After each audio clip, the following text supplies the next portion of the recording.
ঘরে থাকা অল্প কিছু উপকরণ দিয়েই এই কালা ভুনা রেসিপিটা করা যায়। আহামরি কোনো মশলা লাগে না। ঘরে অল্প উপকরণ দিয়ে আপনি এই মজাদার সুস্বাদু কালা ভুনা গরুর মাংসটা রান্না করতে পারেন। আমি কিভাবে রান্নাম চলুন আপনাদের দেখাই। এখানে আমি 1.5 কেজি গরুর মাংস নিয়েছি। তো গরুর মাংসগুলো ভালো করে ধুয়ে পানিতে ভিজিয়ে রেখেছিলাম।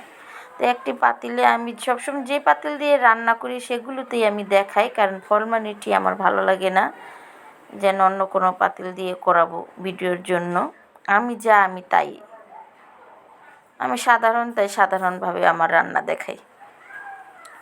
এখানে পেঁয়াজ কুচি দিয়ে দিয়েছি পরিমাণ একটু বেশি, আর দিয়ে দিলাম আদা রসুন বাটা, দুটোটা সমান সমান 2 টেবিল চামচ। আর দিয়ে দিলাম 1.5 টেবিল চামচ হলুদের গুঁড়ো আর 1 টেবিল চামচ মরিচের গুঁড়ো। আর দিয়ে দিব 1 টেবিল চামচ ধনিয়া গুঁড়ো, 1 টেবিল চামচ জিরা গুঁড়ো। এখন এটাকে কিন্তু আমি ভালো করে মেখে নিব। এই মশলাটা একটু ভালো করে মেখে নিতে হয় যেন মাংসটার সাথে পুরো মিশে যায়। দেখতেই পাচ্ছেন আমি কিভাবে মাংসটা মেখে নিচ্ছি মশলার সাথে।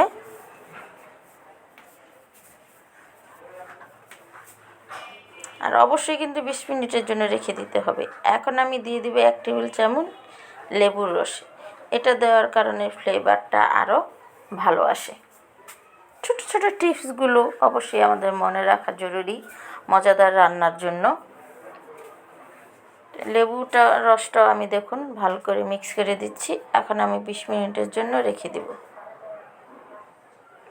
20 মিনিট পরে দেখুন আমি আজকে প্রেসার কুকারে রান্না করব, পরে কড়াইতে ঢেলে নেব। এখানে দিয়ে দিলাম তেল আর দিয়ে দিলাম এলাচ, দারচিনি।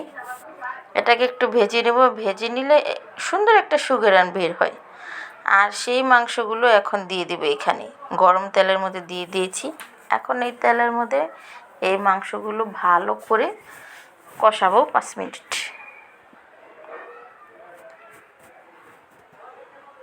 দেখুন কালারটা মাশাআল্লাহ কি সুন্দর এসেছে। তো 5 মিনিট কষানোর পরে দেখুন আমার তরকারির কালার এই মনে হচ্ছে এখনই কিন্তু তরকারিটা হয়ে গেছে। আর তো হয়নি। আমি প্রেসার কুকারে ঢাকনাটা লাগিয়ে দিলাম 5টা সিটির জন্য। তো আমার 5টা সিটি বেজে গেছে। ছেলে খিচুড়ির কথা বলেছে, আম্মু খিচুড়ি রান্না করো আজকে, সে কারণে আজকে আমার গরুর মাংসের খিচুড়ি রান্না করা। তো খিচুড়িটা প্রায় হয়ে গেছে পুরোপুরি। আজকের ভিডিওটা কেমন হলো অবশ্যই কমেন্ট বক্সে কমেন্ট করে জানাবেন। ভালো লাগলে ভিডিওটি একটি লাইক দিতে ভুলবেন না, সাবস্ক্রাইব মাই চ্যানেল।